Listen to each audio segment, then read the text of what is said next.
Hello， 大家好，我是木游世界。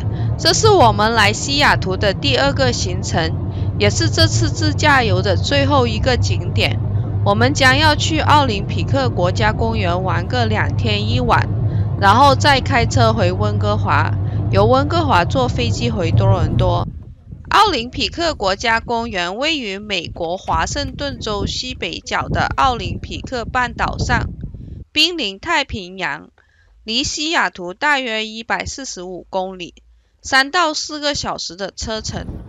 公园占地面积巨大，大概有3734平方千米，由3种截然不同的生态系统构成：高山森林、温带雨林、太平洋海岸。游客可以在一次行程中体会到1年4季的气候。奥林匹克国家公园全年开放，5到10月最适合旅游。从西雅图有2条路线可以去到奥林匹克国家公园。公园入口在 Port Angeles 镇，西雅图与 Port Angeles 有 Puget Sound 海湾相隔。从西雅图有汽车渡轮横过海湾，但是在夏天旺季等船的时间比较长。虽然比自己开车舒服，但是算起来并不节省时间。一来我们在温哥华已经尝试过汽车渡轮的经验，所以我们选择了另一条路线，就是开车从 Tacoma 过桥绕过海湾，去到 Port Angeles 小镇大概是3个小时。我们预约的旅馆也在这个小镇上。从这里沿着公园公路逆时针方向去游览。为了节省时间去玩，我们在 Port Angeles 小镇吃了个简单的午餐，没有去旅馆 check in， 就直接开车从 Port Angeles 小镇上飓风岭 Hurricane Range。上飓风岭是需要门票的，30块钱美金一辆车。上飓风岭的路很简单，但是很多弯位，冬天或者大雾天开车上来可能会有点危险，但是一路上的风景很迷人。飓风岭是一个不容错过而又最著名、最美丽的景点。在道路的尽头是飓风岭咨询中心，这里有个很大的停车场。在咨询中心的2楼可以遥望壮观的奥林匹克山脉和其他主峰的美景，群山、大量的高山草地、近处的森林、远处的雪山都是一眼可见。在这个半岛上最高的山峰叫奥林匹斯山，海拔大约是2428米高。高山上的积雪终年不化。这里有2条很出名的步行山道，一条是大草甸步行山道，另一条是圆环步行山道。我们分别都走了一会，就往回走。接着从飓风岭沿着来的路线原路返回。下坡的风景依然美丽，沿着路边的都是些小黄花。由山上回到了 Port Angeles， 再继续向西走，来到了 Lake Crescent 新月湖。在这里可以看到漂亮的大湖，湖水的颜色分层次。新月湖因为适合划船和垂钓而深受游客们的喜爱。我们从公园的大地图上看到，从新月湖南岸出发，徒步走过1英里的古老森林，便可以到达玛丽米尔瀑布 Marimere Falls。 我们试着走了1个小时，途经过古老的森林，树上都包裹着满是苔藓，可能还是不太靠近太平洋，没有所谓很壮观的繁盛雨林。天气实在是太热了，在还没有看到瀑布之前，我们就放弃了，往回走。其实我们不应该浪费时间在找这个瀑布，应该直接从新月湖往西走，去 Soda Falls。 听说这个 Soda Falls 更壮观，人气更旺。回到了新月湖，意外的给我们在停车场附近看到只小野鹿。还好不是公园里的罗斯福麋鹿。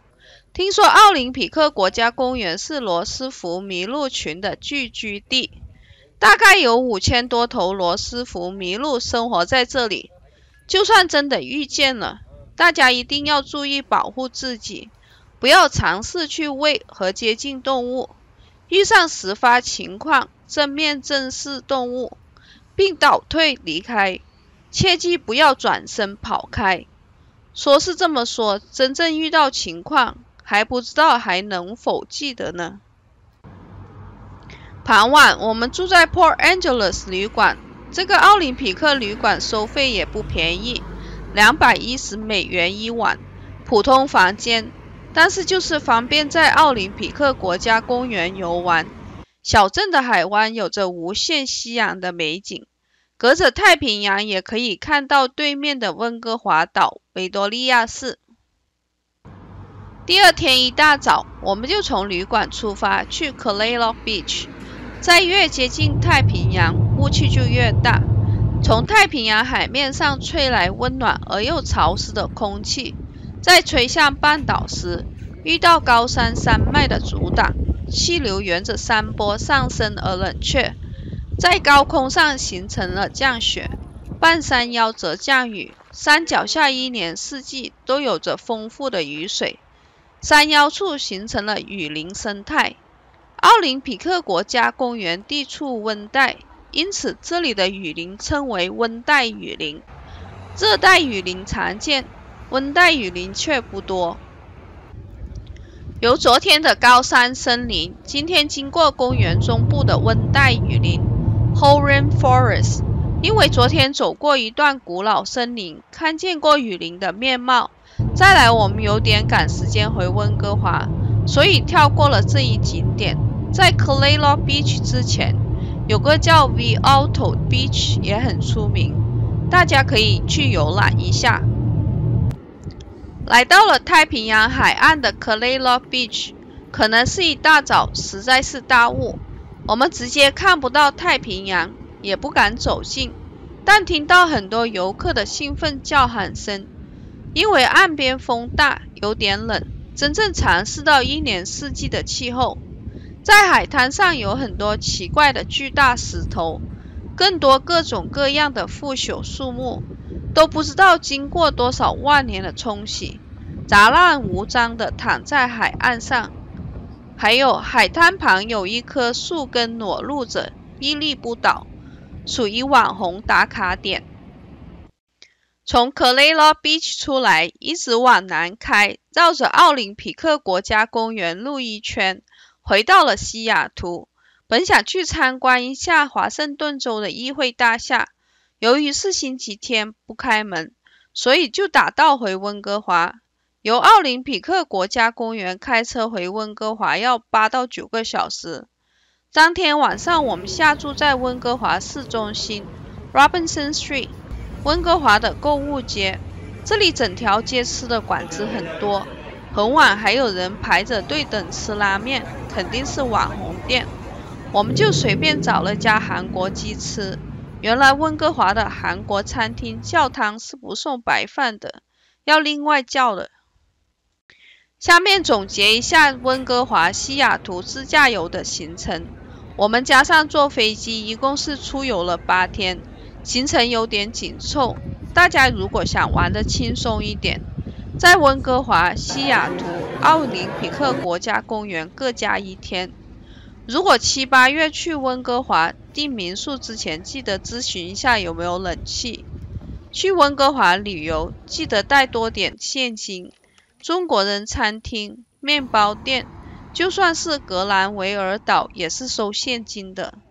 在奥林匹克国家公园，由于高山寒冷，雨林潮湿多雨，太平洋海岸风大，游客应该准备各式各样的衣服，以备不时之需。这里谢谢大家一直由 Day One 跟我一起去旅游，详细资料我会记录在描述栏里。对我视频有兴趣的朋友请订阅和按一下旁边的小铃铛，它会提醒你我有新的旅游视频陆续登上。